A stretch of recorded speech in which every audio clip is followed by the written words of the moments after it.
Hi there. In this video we are going to discuss loot boxes and gambling. Loot boxes have become a common feature of games, most often in free-to-play games, but they are seen in purchased games as well. In order to have this discussion properly, we need to take a moment to define loot boxes and gambling individually. Loot boxes are defined as a randomized prize system in video games. Critical to being considered a loot box is that it is able to be purchased with real money. Furthermore, you will always receive some digital good related to the game upon the opening of a loot box. Gambling is defined fairly broadly as staking something of value, often money, upon the outcome of chance, or some future contingent not under your direct control. For example, Overwatch loot boxes are in fact loot boxes. Candy Crush continues are not loot boxes. These continues have clear, unambiguous results. Fire Emblem Heroes hero summons constitute a loot box despite there being no box, because of the randomized reward received from the process. Finally, Destiny legendary engrams are not loot boxes because you cannot purchase them with real-world money. Loot boxes are most similar to slot machines in that you use money to get a random chance.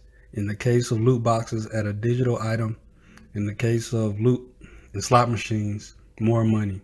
There's a risk versus reward in both cases, but in the loot box case, you must be chasing a specific item. As if you don't care, then there is no risk. They're both visually stimulating, and their differences are loot boxes are digital only. There's usually a way to get them without actually spending money. And in the slot machine case, losing gives no prize and is heavily regulated. Firstly, we'll explore the good and bad mechanics behind how loot boxes work. As a result of Japanese laws that mandate disclosure, we know there's a 3% chance of giving a player a 5-star character in the mobile game Fire Emblem Heroes. However, this percentage increases after multiple summons, which incentivizes an increased number of summons. A similar Chinese regulation disclosed that Overwatch crates are designed so that players will receive a legendary quality item after opening an average of 13.5 crates. In contrast, the MOBA Smite has a very transparent loot box system with the following gamer-friendly qualities. Chests will never unlock duplicate items, and chests cannot be rolled if all items in it are already owned.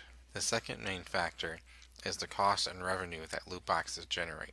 Eurogamer reports show that the most expensive gold pack for FIFA has a value of $1.50, but only has a 4.5% chance of securing one of the best players in the game. TechSpot asserted that Activision Blizzard raked in more than half of its record $7.16 billion annual revenue last year from in-game purchases in shooter games such as Call of Duty and Overwatch. The financial scope grows even larger, with loot box and skin gambling estimated to reach a total spending of $50 billion by 2022, up from just under $30 billion this year. Another vital contingency is the effect that loot boxes have on developing psychologies and those with predispositions to problem gambling. A 2018 study conducted by the United Kingdom Gambling Commission found the number of problem gamblers aged between 11 and 16 has reached 55,000, with a further 70,000 at risk. Close to 1 million young people have been exposed to loot boxes in Britain. Overwatch developers Michael Heiberg and Jeremy Craig state they deliberately use animations to maximize the anticipation of opening loot boxes. The spectacle is not unlike the psychological tricks employed by slot machines. In 1994, Gina Rupta at the University of Calgary found that high-frequency video game players gamble more, and also report that gambling makes them feel more important. They also take greater risks, although no overall differences in success were found.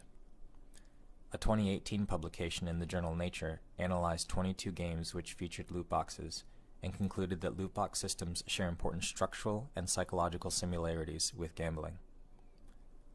According to a 2018 article published in PLOS One, David Zindel found that the relationship between loot box use and problem gambling is stronger than relationships between problem gambling and factors like alcohol abuse, drug abuse, and depression.